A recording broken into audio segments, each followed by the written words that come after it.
There's a lot of Swedish decorating traditions that I follow at Christmas. Almost get the sense that there's more in Sweden than there is here. All kicks off, I guess, with the Advent candelabra. So we have a candle that's lit every Sunday, the 4 Sundays leading up to Christmas. And you have sort of special candle holders, and you light one each Sunday, and you get this sort of tiered effect as the weeks go on. And as a child, I found that very exciting, and it was a real sort of symbol for getting closer to Christmas. And I still always do that. There's quite a lot of food stuff that I do. So I always bake lussebullar, which is this Swedish saffron bun. They're yellow with raisins in them. So I always do that sort of 1st of December. On the 13th of December, there's the Swedish tradition of Lucia, which is basically a choir getting dressed up wearing long white sort of nightgowns with candles in their hair and singing Christmas songs, and it's extremely atmospheric, and it almost gives me goosebumps whenever I see it.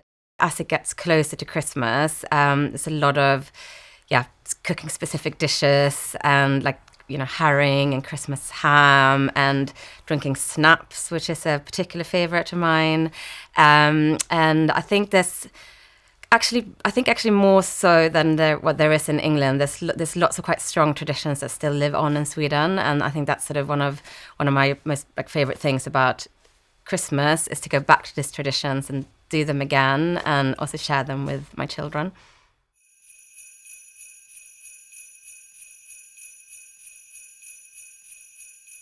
I do think that it's an opportunity to be a lot more frivolous, and you can be less tasteful. And, it's Christmas after all, so it's meant to be a bit kitsch and camp. For anyone that's interested in experimenting with ideas and try to be a bit more creative and might not have the confidence to do so, Christmas is a really good place to start because it's temporary, and it just needs to see you through a few weeks at Christmas, and trying new ideas, not taking it so seriously, and just having fun with it all.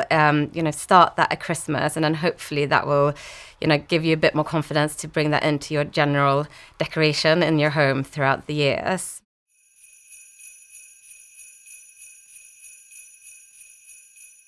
At home in Sweden, we have more of a collection of baubles.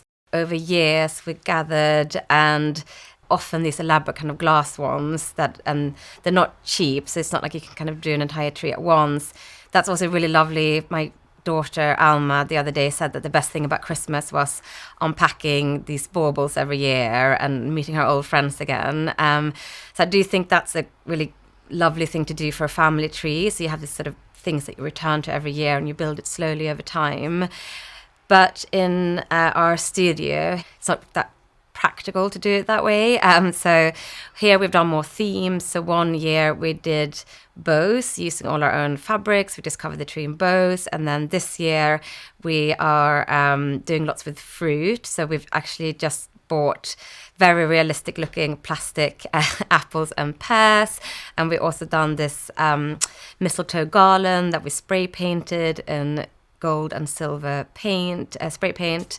So it is quite fun to have a theme. I like doing it here at the office, but then at home I have a slightly different approach. But just to have kind of fun with it and not to take it too seriously and try different things.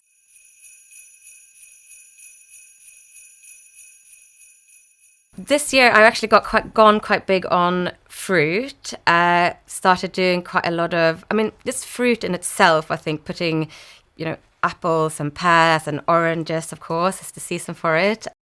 We've also experimented a bit with doing frosted fruit, which is really simple. And if you live in the country, just going out and, if you're allowed to do so, picking branches from fir trees and stuff like that, using the nature around you is a very good way of not sort of obviously spending any money at all, just a little bit of effort putting it all together, making your own garland or wreath. If you live in the country and you can go foraging, that is a very effective way of creating a lot of impact without spending too much money.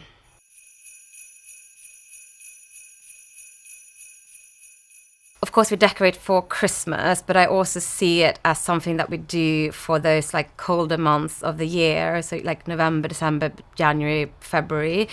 And I think it's really important to do something. It's quite, can be quite depressing this time of year and very grey. And things like, I mean, the two best things is putting bulbs in pots, because you get the sense of nature when there's basically nothing going on outside. You get you get to nurse these little bulbs, and they come out, and then they flower, and they smell beautiful, and that whole process goes on for 4 weeks or even longer, and that journey is really lovely to have at the time of year where there's nothing growing outside. And also, of course, lighting candles, which is a real classic, and it's such a simple thing, and it's incredible how this tiny flame can have such an impact on atmosphere, and it's the easiest thing in the world to do. So yeah, lighting lots of candles and having bulbs inside, I think it's a really easy, simple way to see you through those like darker, colder months, and it really packs an impact with still being quite classy, I think.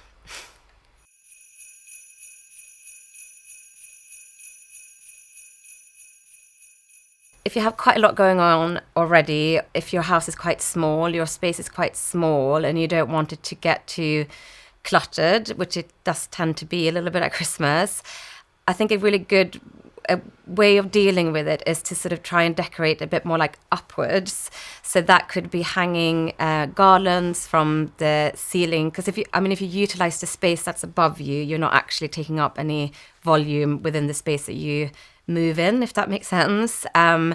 So yeah, garlands is an amazing way to do it, but even something simple like I have an olive tree in my garden here in London, and just picking big branches off it and hanging it off 4 hooks in each corner of the ceiling. Again, it's an amazing effect, but it's out of the way. And I think with candles, of course you can have candle holders, but perhaps doing more like wall sconces that you have on the wall means that it's sort of up on the wall, a little bit out of your direct space, but it still gives that effect. So trying to just utilize the ceiling or wall space, so that it doesn't actually encroach too much on like the functionality around you. One way to work with Christmas decorations, I think, is to you have a different mood in different areas. You create corners that have different personalities.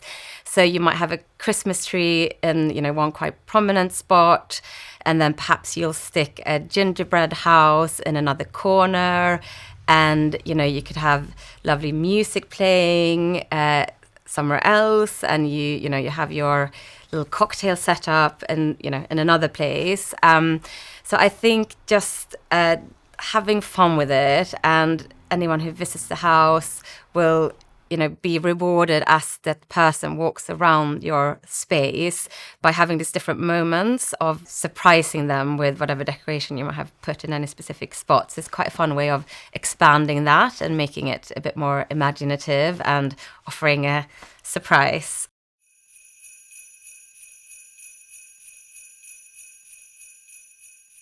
I don't think the kitchen needs too much decoration, to be honest, because it really is, for me, Christmas is a lot about like food and drink. And I think it's a lot, the kitchen is about, like the smell and the tastes, and, the radio will be going, or I'll be playing music. So it could also be to do with, the sense of sound. And in terms of decoration, it's quite a hard-working place, and I wouldn't probably go too far with that in that specific place, because it has to be functional.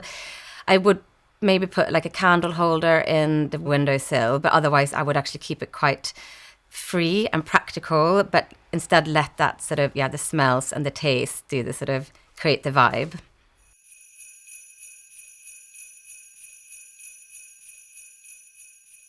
I think that would be a lot of fun. I think you can go into this sort of tropical vibe and like have a lot of like pinks and greens and lots of like glitter and like shiny things.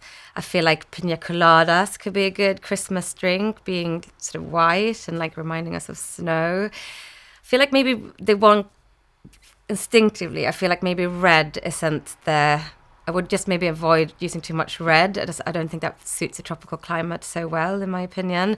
And then like lay it on really thick with cheesy Christmas tunes on repeat.